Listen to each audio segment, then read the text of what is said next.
ballots are cast in the 2016 presidential race. It's the veteran against the newcomer in Super Bowl 50. The Groundhogs have spoken. Some half marathoners had a canine competitor. This is the Week in Review for Friday, February 5th, 2016. I'm Mary Elvonner. And I'm Tom No. The presidential race is off and running. The Iowa caucuses were held Monday night with some surprising results. Republican Senator Ted Cruz scored a big win over Donald Trump, who has been causing quite a media commotion. For the Democrats, Bernie Sanders and Hillary Clinton were neck and neck, but Clinton eventually won by a fraction. In fact, it was so close that 6 precincts made the decision with a coin toss. Iowa is just the start of the primary season, which will narrow the field of presidential hopefuls. Some of us first-time voters may get to decide who wins the White House in November. 8 months after the crash, investigators still don't know what caused the Amtrak passenger train to derail outside of Philadelphia. The fatal crash occurred along the busy northeast corridor in the Port Richmond neighborhood. The engineer suffered a concussion and can't recall what happened. He tested negative for drugs and alcohol use.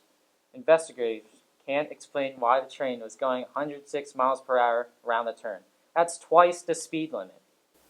After Lancaster County was buried by a monster, record-breaking snowstorm, Lancaster Catholic joined other schools in closing for a couple of days. But Lancaster City schools were closed all week. Even though classes were canceled, volunteers made their way to the city's elementary schools to make sure the children who rely on the school lunch program had something to eat. Over 3 days, they handed out 6,300 free grab-and-go meals. All that snow left a lot of us hoping for an early spring. Well, that's what we're going to get, at least according to Punxsutawney Phil and Octorara Orphe. Neither groundhog saw a shadow on Tuesday, but don't get your hopes up just yet. It seems that both groundhogs have a lousy record when it comes to predicting an early spring. Weather is not expected to be a factor on the West Coast for Sunday's Super Bowl. Andrew DeBoard has a preview. We're 2 days away from Super Bowl 50, where the Denver Broncos and Carolina Panthers will square off in Santa Clara, California.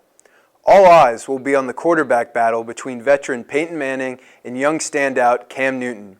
The Panthers are favored to pull out the win by 5.5 points. Congratulations to Joe Lobeck for defeating Solanco's Grayson Charles 4-1 last Saturday at Garden Spot High School to capture the LL League championship. On Wednesday, 9 of our student athletes took place in National Signing Day. I'm Joe Lobeck. I'm signing to Lehigh University for wrestling. Billy Giannis, Seton Hill, baseball. Sean Henry, Quinn Park University, baseball. Annalise Schrader, basketball. Chris Myers, cross country. Lexi Drindle, lacrosse. Tyler Robinson, baseball. Will Amadon, football. And Drew Jarvie, soccer.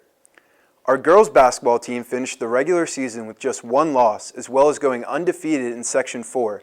The girls were led by freshman sensation Kiki Jefferson, who scored 38 points against Pequea Valley last week. Boys basketball clinched the Section 4 crown against Columbia on a John Ware 3-point buzzer beater. Our first league playoff game will be tomorrow night at home against Conestoga Valley, so we hope to see the Crusader Crazies out in full support. I'm Andrew DeBoard. Have you ever worried about life after college? Well, starting with the class of 2020, Rivier University in New Hampshire will begin their Employment Promise Program. With the name speaking for itself, it does just that. This Catholic school provides a program that guarantees students with jobs within 9 months of graduating or pays a year's worth of their college loans. A popular Broadway musical comes to Lancaster. That tops the entertainment news with Phil Arntz. The hit musical Legally Blonde took its first bows last week at its Fulton opening. Critics are calling it fun and silly and heartfelt, as well as very well acted and clever. Fox proves they can be just as slick as NBC with Sunday night's performance of Grease Live. With 12.9 million views and a 4.3 rating, the Broadway director in charge of the project received praise for putting the show onto multiple sound stages and outdoor areas in front of a live audience. Kung Fu Panda 3 really ate up the box office last weekend with a 41 million release, nearly quadruple its closest competitors. But this weekend looks even more promising with the release of the latest Coen brother film, Hail Caesar, as well as the horrific rom-com The The Pride, the Prejudice, and Zombies. With its release 2 weeks ago, the 2016 Oscar nominations have stirred up a lot of controversy due to its all-white actors list, especially in the wake of the SAG Awards last weekend, which gave awards to quite a diverse group. This weekend's Super Bowl is sure to be remembered with a halftime performance by Coldplay and guest appearances from Beyoncé and Bruno Mars. This marks Bruno as one of the few performers who have repeated a Super Bowl performance. I'm Philip Barnes.